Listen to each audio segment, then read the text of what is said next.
எங்களை பேசுவீராக தகப்பனே.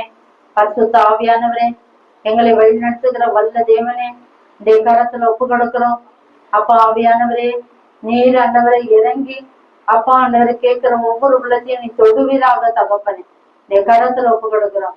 ஆசிர்வதிங்க. இயேசு கிறிஸ்து மூலம் கேட்கிறோம் பிதாவே, ஆமென். ஹல்லேலூயா, ஹல்லேலூயா. கர்த்தர் நல்லவர். ஏசாயா 53ஆம் அதிகாரம் 4வது வசனத்தை நாம் படிக்கலாம். ஏசாயா 53ல 4வது வசனம். மெய்யாகவே அவர் நம்முடைய பாடுகளை ஏற்றுக்கொண்டு நம்முடைய துக்கங்களை சுமந்தார். ஹல்லேலூயா, ஹல்லேலூயா. இந்த வசனம் எழுதும் போது ஆண்டவரோட நானும் பேசினேன். நான் எழுதும் போது அப்படியே படிச்சுக்கினே எழுதுவேன். ஏன்னா ஒன்னும் பிழையா இருக்கக்கூடாது. அதனால படிச்சுக்கின்னு நான் எழுதுவேன்.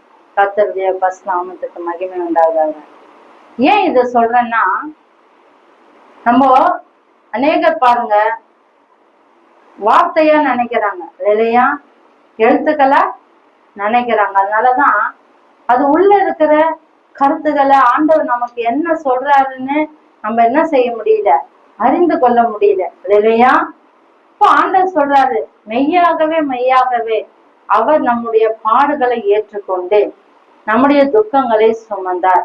நிஜமாலுமே நம்ம துக்கம் இருந்துச்சுன்னா நம்ம சாப்பிட முடியாது. நிஜமாலுமே நீங்க யோசித்து பாருங்க. நமக்கு கஷ்டம் இருந்தா நம்ம வேலை செய்ய முடியாது.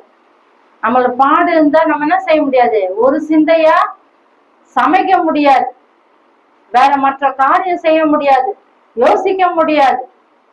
இப்போ ஆண்டவர் பாருங்க, நிச்சயமா ஆண்டவர் நம்மளுடைய பாடுகளை சுமந்ததுனாலதான் நம்ம கஷ்டம் வந்தா கூட அதை உதறி போட்டு என்ன செய்யறோம், நம்ம வேலைய ஆட்டோமேட்டிக்கா நம்ம என்ன செய்யறோம், செய்து கொண்டு போறோம். அல்லேலூயா. ஏன்னா பாடு உள்ளவன் பாக்கியவான்னு சொல்றார். அப்போ அவர் பாடுகளை சுமந்துட்டார், உன் துக்கங்களை அவர் சுமந்துட்டார். அப்போ நம்ம என்ன செய்யறோம், அடுத்த அடிக்கு நம்ம என்ன செய்யறோம், கொண்டு போக போறோம் இல்லையா. நம்மளுடைய வாழ்க்கை என்ன செய்யறோம், நம்ம அடுத்த நிலைக்கு நம்ம கொண்டு போறோம். ஏன்னா நம்ம நடந்த துக்கத்தை மறந்து விடுகிறோம். ஏன்னா அவர் சுமந்துட்டார். அல்லேலூயா. நீங்க இதை ஆராய்ந்து பாத்தீங்கன்னா இதுல நல்ல ஒரு பெரிய ஆசீர்வாதம் இருக்குது. அல்லேலூயா. 1 நாளாகமம் 4ஆம் அதிகாரம் 9-10 வாசிக்கமானா நான் படிக்கிறேன். 9வது வசனம். யாபேஸ் தன் சகோதரரை பார்க்கிலும் கனம் பெற்றவனாய் இருந்தான். அல்லேலூயா.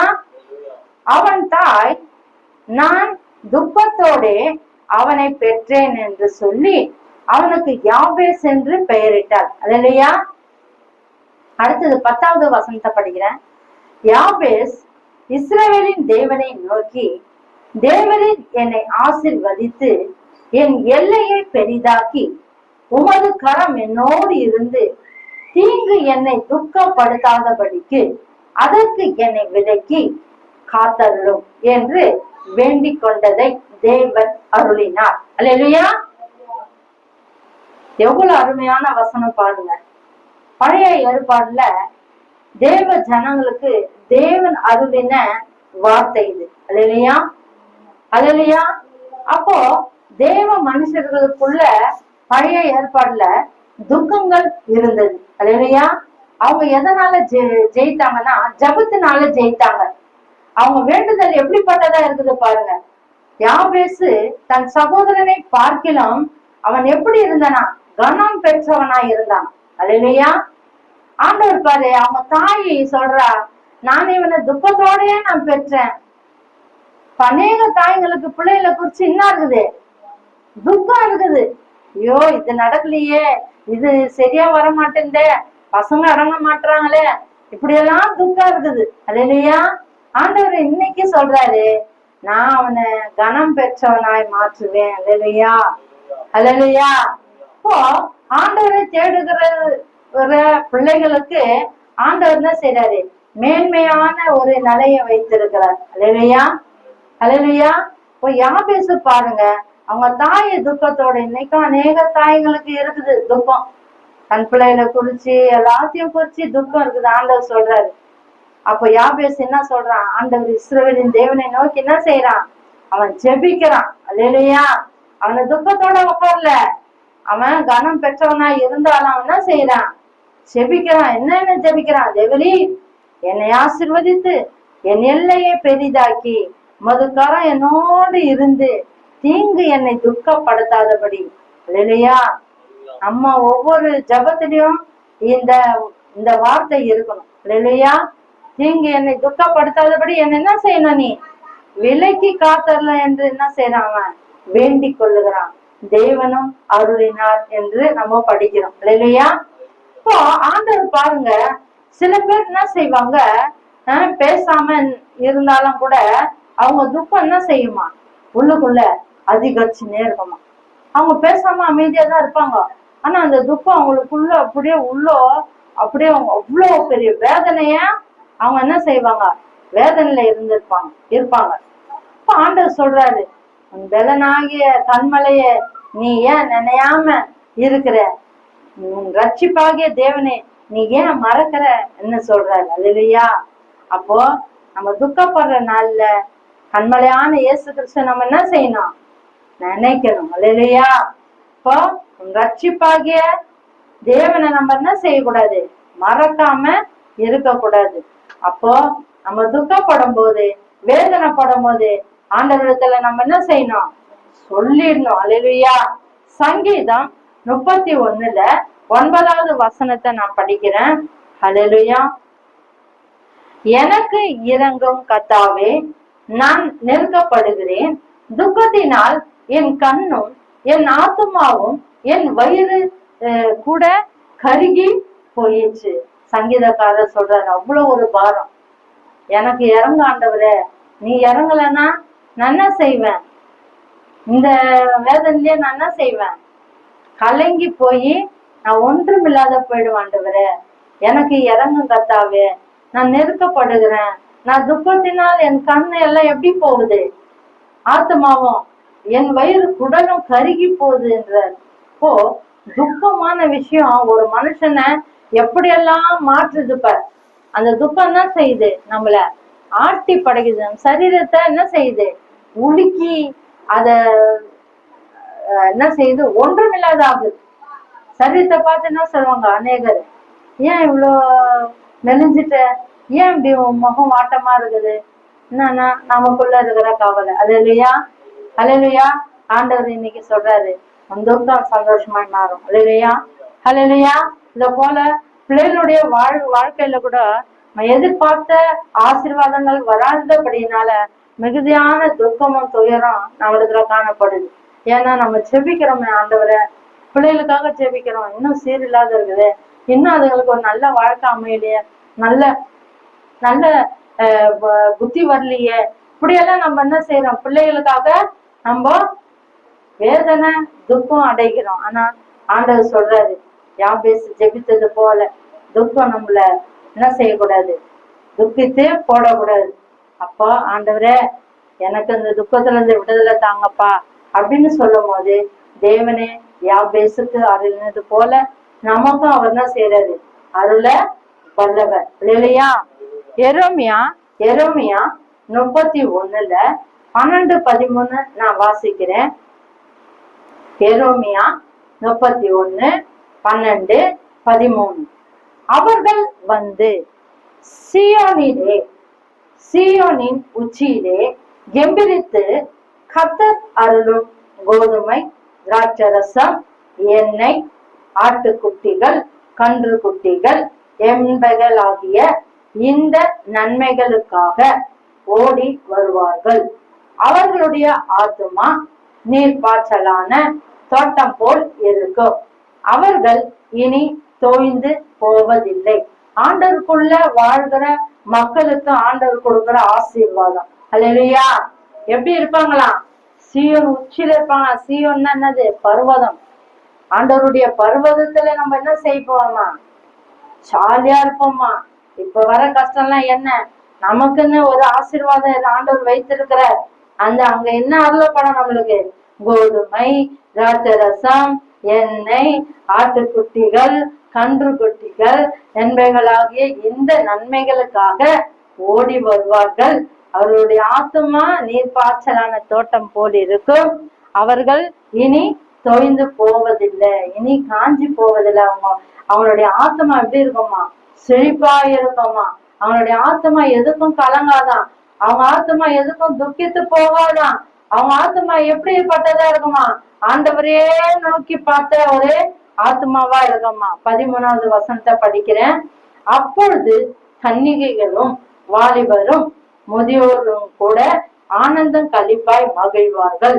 நான் அவர்களை துக்கத்தை சந்தோஷமாக மாற்றி அவர்களை தேற்றி அவர்கள் சஞ்சலம் நீங்க அவர்களை சந்தோஷப்படுத்துவேன்.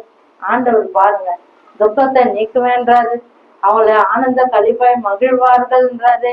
அப்போ அவங்களுடைய சஞ்சலத்தை நீக்கி அவர்களை சந்தோஷப்படுத்துவேன்றாரு. நமக்கு பெரிதான ஆண்டவர் இருக்கும் போது நம்ம துக்கப்பட வேண்டிய அவசியமே இல்லை. அல்லேலூயா. நம்ம துக்கப்பட வேண்டிய அவசியமே இல்லை. யோவான் சுவிசேஷம் 16, 20, 22, 33, 22 வரைக்கும் வாசிக்கிறேன். 20வது வசனத்தை வாசிக்கிறேன். மெய்யாகவே மெய்யாகவே நான் உங்களுக்கு சொல்லுகிறேன், நீங்கள் அழுது புலம்புவீர்கள், அல்லேலூயா. உலகமோ சந்தோஷப்படும்.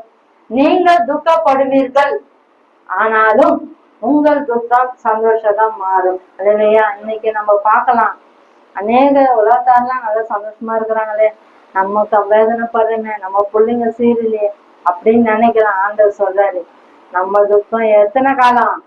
கொஞ்ச காலம். இல்லையா? அது என்ன செய்யணும்? கடைசி காலத்துல ஆண்டவர் வரும்போது வெளிப்படுமா, நம்ம துக்கம் சந்தோஷமா மாறுமா. இல்லையா? இந்த துக்கம் வேதனையா நம்மள என்ன செய்ய முடியாது? ஒன்னும் நம்மள செய்ய முடியாது. ஏன்னா ஆண்டவர் நம்மோட கூட இருக்கிறார். அப்போ உலகம் சந்தோஷப்படுதுன்னு நம்ம என்ன செய்யக்கூடாது? கவலைப்படக்கூடாது. அப்போ உலகம் சந்தோஷமா இருக்கட்டும், எல்லாம் நல்லா சந்தோஷமா இருக்கட்டும். அப்போ பாருங்க, நம்ம துக்கம் என்ன செய்யுது? சந்தோஷமா ஆண்டவரே கடைசி நாள்ல மாற்றுவேன்றாரு. 22வது வசனத்தை படிச்சுட்டு நான் முடிக்கிறேன். அது போல நீங்களும் இப்பொழுது துக்கம் அடைந்து இருக்கிறீர்கள்.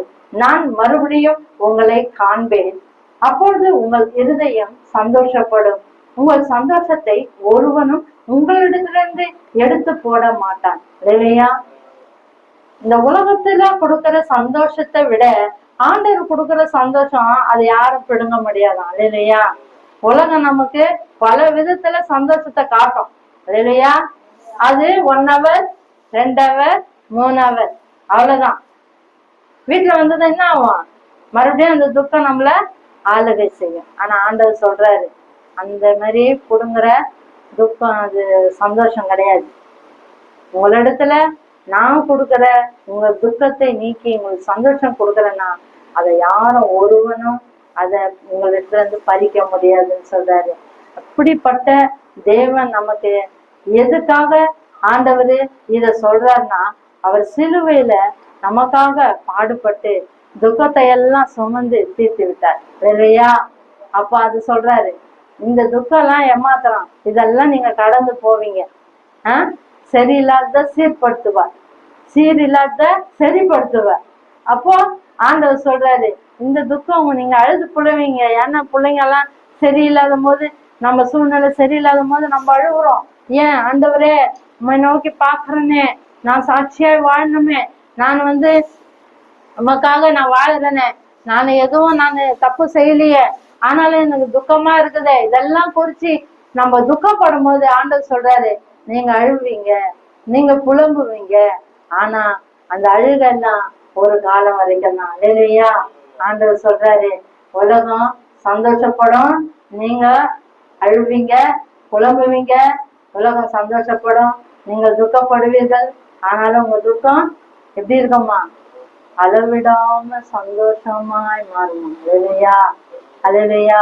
நம்ம இருதயத்துல சொல்லுவோம், நம்ம துக்கம் கைகளை வைத்து சொல்லுவோம். ஒருத்தர் இருதயத்துல கை வைங்க, எங்க துக்கம் சந்தோஷமா மாறும். இல்லையா? எங்க துக்கம் சந்தோஷமா மாறும். ஏன்னா அவர் சிலுவையில நம்மளுடைய துக்கத்தை எல்லாம் சுமந்து தீர்த்தார். அல்லேலூயா, அல்லேலூயா. இன்னைக்கு இருதயமான ஆலயத்துல ஆண்டவரே இந்த துக்கத்தை எல்லாம் எடுத்து போடுகிறார். அல்லேலூயா. நம் கண்களை மூடி செபிப்போம். இயேசுவே உமக்கு ஸ்தோத்திரம். யோவான் 16:20-22-33. ஹல்லேலூயா. வீட்டுல போய் வாசிங்க, ஆண்டவருக்குள்ள நீங்க தியானிங்க.